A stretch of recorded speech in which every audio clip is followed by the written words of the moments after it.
Penuntun Saat Teduh Sinode Gereja Kristen Jakarta, Sabtu 21 Januari 2023. Judul renungan, Injil Kasih Karunia. Nats Alkitab terambil di dalam kitab Efesus pasal 2 ayat 8-10.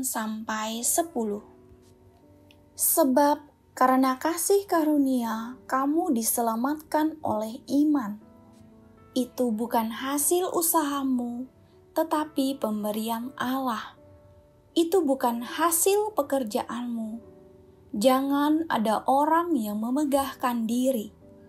Karena kita ini buatan Allah, diciptakan dalam Kristus Yesus untuk melakukan pekerjaan baik yang dipersiapkan Allah sebelumnya. Ia mau supaya kita hidup di dalamnya. Setelah Elon Musk membeli perusahaan Twitter, hari pertama yang dia lakukan adalah memecat sejumlah eksekutif perusahaan. Salah satunya adalah CEO Twitter, Parag Agrawal. Alasan pemecatan itu adalah ketidakcocokan visi dan misi perusahaan antara pemilik perusahaan dengan CEO.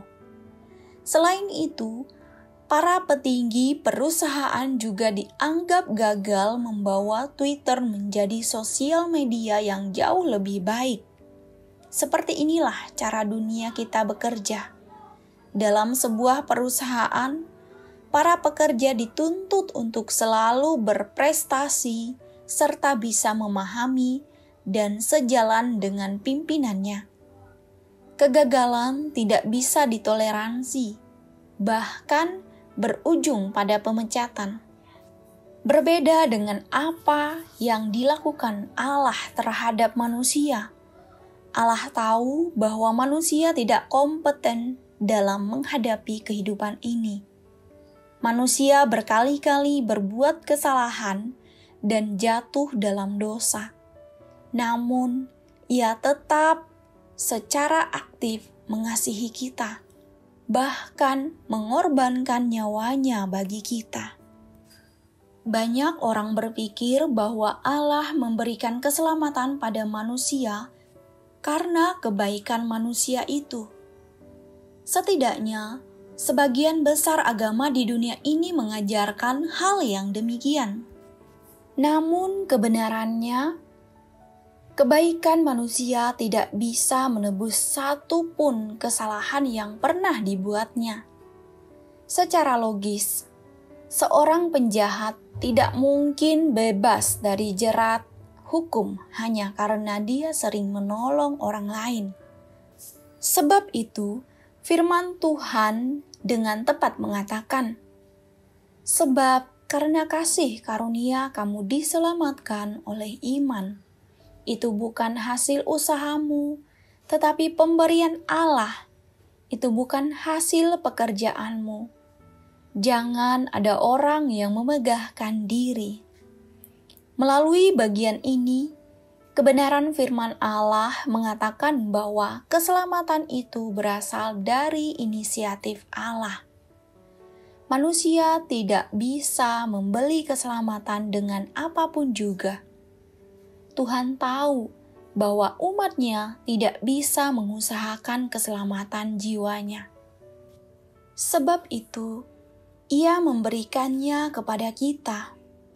Keselamatan itu tidak gratis. Banyak orang meremehkan keselamatan karena pemahaman bahwa keselamatan dianggap gratis. Padahal, keselamatan punya harga yang sangat mahal, yaitu dengan darah Kristus yang mati di salib. Kita tidak mampu membelinya, sehingga Allah menganugerahkan keselamatan itu pada kita. Apakah kita sudah menerima pemberian Allah itu dengan sikap hati dan pikiran yang benar?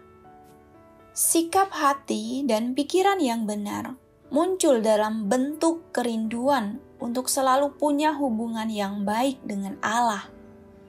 Dalam ayat 10 dikatakan bahwa Allah rindu supaya umatnya mengerjakan kebaikan yang sudah dipersiapkan Allah sebelumnya.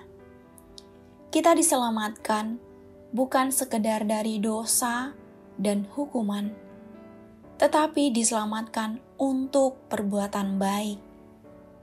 Tidak berlebihan apabila Allah menginginkan kita untuk melakukan kebaikan.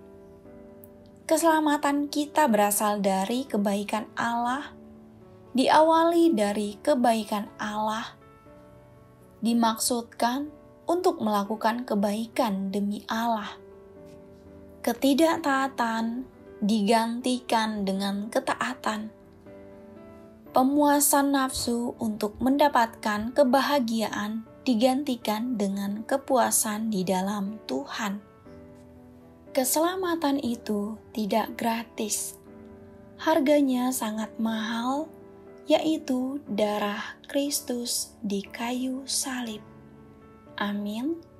Terima kasih. Tuhan Yesus memberkati.